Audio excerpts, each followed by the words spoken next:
All right, students, we're going to go over some basics on watercolor because that's going to be our new and last medium that we're going to work with for our painting class.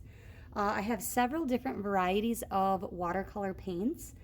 We do have this tray watercolor set. The brand is Praying, and you can see you've got lots of varieties of colors. You also have your own palette here for mixing that can occur. So these are the pan watercolors. We also have these containers of liquid watercolors. You can see that their name is on the top. All you would have to do is add water to these and you can paint with them. And then our last type are these tubes of watercolor paint that you would put on your palette, about the amount of a pea in there, and then you would add your water to this to create your watercolor paintings.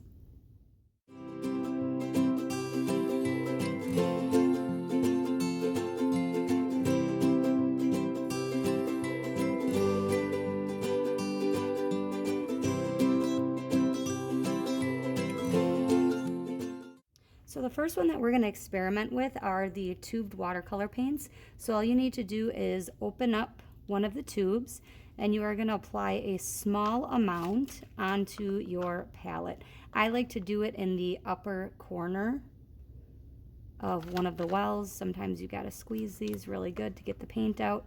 We need about the size of a pea, a small little pea. So go ahead and you are going to put a little bit of each of these colors here. The reason that I don't have purple and I don't have orange and I don't have yellow is you can use your primaries, reds, yellows, and blues to mix those colors. I am, though, giving you the brown, even though you can mix brown from your primary colors. We already learned that with the acrylic paint.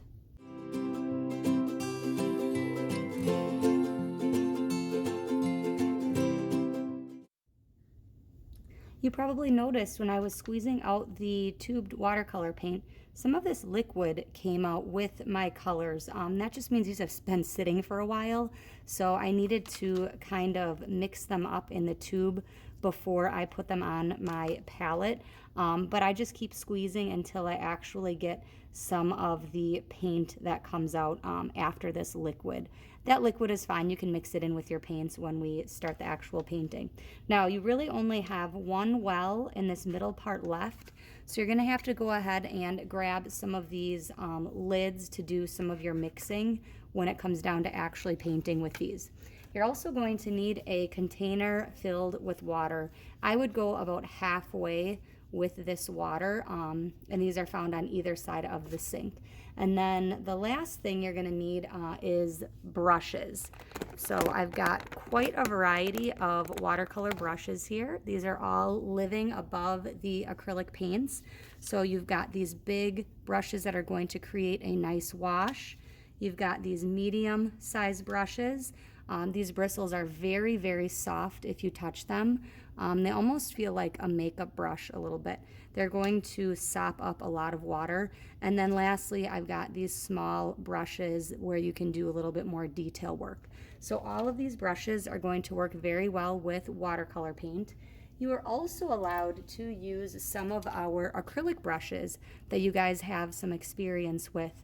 I would apply your watercolor first with the watercolor brushes and then go ahead and add these brushes in after for some detail or dry brushing. To wash the brushes, all you really need to do is swoosh them in some water in your water container, and then I take some paper towel and you're just going to kind of wipe those bristles clean, and you can kind of brush it on that paper towel. We do want to remember bristles go up, so you can see all of our containers here have our variety of brushes. Bristles go up so that they can dry appropriately, and please put your brushes back where you found them with the ones that look like they're, I don't know, relations. And then at the end here, we've got some tools that you are going to be using for your sample piece here. So we're going to be painting and creating this sample of some watercolor techniques. So you're going to need a small container of salt. You're going to need a small container of rubbing alcohol. You're going to need a wooden stylus for the sgraffito. You will need one of the straws, and you are going to need one of these toothbrushes for the splatter effect. And then lastly, we're going to go over taping. We want to come up with 10 different sections, just using masking tape in between so that we can create 10 different areas. You also want to make sure that you tape the 4 edges of your watercolor paper down. We're going to be adding watercolor to this, so you want to tape those edges down so that that paper stays flat and doesn't bubble around.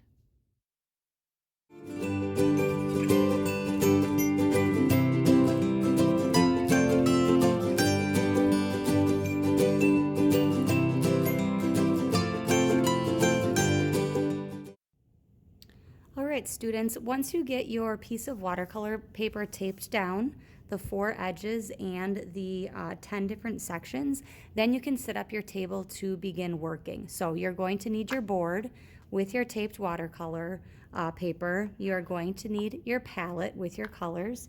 You're going to need a container of water half full, your container of salt, your container of rubbing alcohol. You are going to need a bottle of rubber cement, a variety of watercolor brushes, paper towel, 1 straw, 1 wooden drawing stylus, and 1 toothbrush to begin your watercolor techniques. So this right here is what we are going to do as a group. I'm going to do mine over on the document camera, teaching you all different techniques that you're going to be able to utilize for your watercolor book.